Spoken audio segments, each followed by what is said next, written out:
What's up YouTube? My name's Kenneth. Today we have an epic unboxing from Oskar Van Deventer. Alright guys, inside this box is 4 awesome puzzles. I know what 3 of them are. I don't know what the 4th one is. So I'm really excited to open it up and see what's inside. Alright, let's see what we have. A lot of bubble wrap, that's good. Alright, here's the first puzzle. It's a Maltese gears puzzle. What else do we have? Cube shift puzzle, I believe. And here, I know this one. We have an offset cube. That one looks really nice. And finally, the third puzzle. Oh, I remember this one. Some sort of geared puzzle, and I think they turn at different ratios. I forget exactly what it's called, but I'll find out and we'll look at them. Now that the box is gone, let's change camera angles and we can look at each puzzle in detail. So here we have the 4 puzzles, and what I'm going to do is I'm going to kind of quickly go over each puzzle now, and in the future I'll make a video for each one of these puzzles that'll go more in details and how hard it was to solve and things like that. So anyway, let's get started with this one. So first we have this cube shift puzzle, and this cube shift looks like kind of 2 or 3 other puzzles. It kind of first looks most like to me David's gear cube, and that all the corners turn and the centers turn. Here's a David's gear cube, and you can see it kind of has that same exact movement.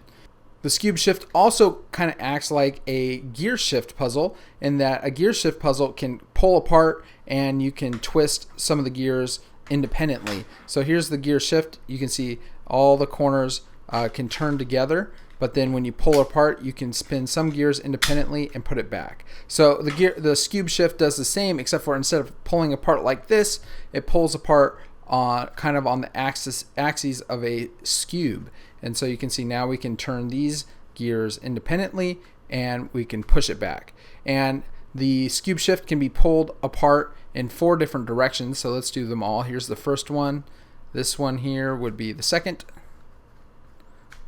the third, and the 4th.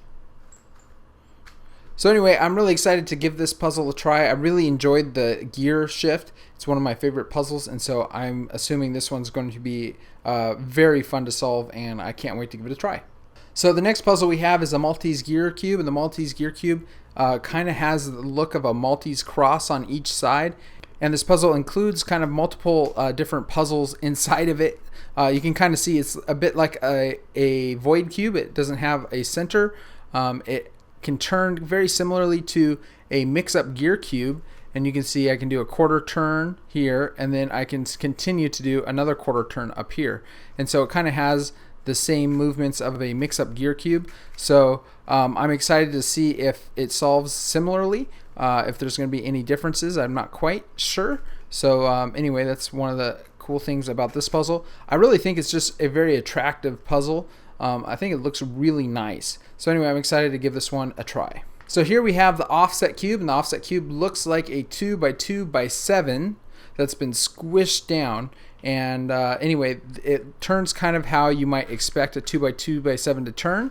And then you can also turn like these layers here. But what happens is if you turn it like this, you can see we have an offset, and we can even turn it again and we have another offset. So anyway, this will cause some weird problems with trying to solve it, and so I'm really excited to see you know, how hard it is to solve. I know you made 2 versions of it. I'm not sure which version this is, but I'll find out very soon as I start playing with it, and I'll tell you guys more about it when I make a video just on this puzzle.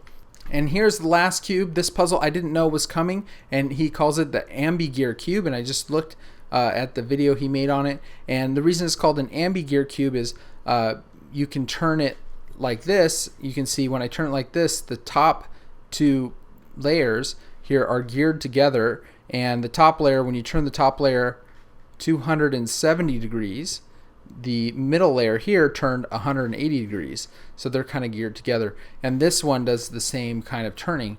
But what happens is if you kind of hold the 2 middle layers together and you turn one of these, either the top or the bottom layer, you can see the opposite layer goes with it.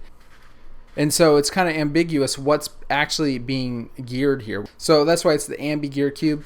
And you can see that the outer layers turn like you would expect a 4x4 to turn, but you can see that you can't turn kind of the inner layers. They're bandaged together. And so I'm really interested in seeing how hard this one is. I'm expecting it to be pretty hard because these geared movements make it so that it's really hard to use any algorithms you might already know. So I'm gonna have to come up with new algorithms for this puzzle. And anyway, I'm excited to give it a try. I'm notoriously bad at bandaging puzzles, and this one kind of has a lot of bandaging due to the gears. So anyway, I'm really excited to give it a try. And that's the last puzzle. So I really want to thank Oskar for sending me all 4 of these puzzles. I'm really excited to give them a try. I hope you guys really enjoy these puzzles. I think they're very, very nice looking puzzles. I think they look very good, and I can't wait to get more detail on each of these puzzles in future videos. So anyway, stay tuned for the next video. I should be coming out with videos on all 4 of them. I hope you guys enjoy them. Thanks guys for watching. Definitely check out Oskar's channel if you haven't already, and stay tuned for the next video, guys. Thanks for watching, and of course, have a great day.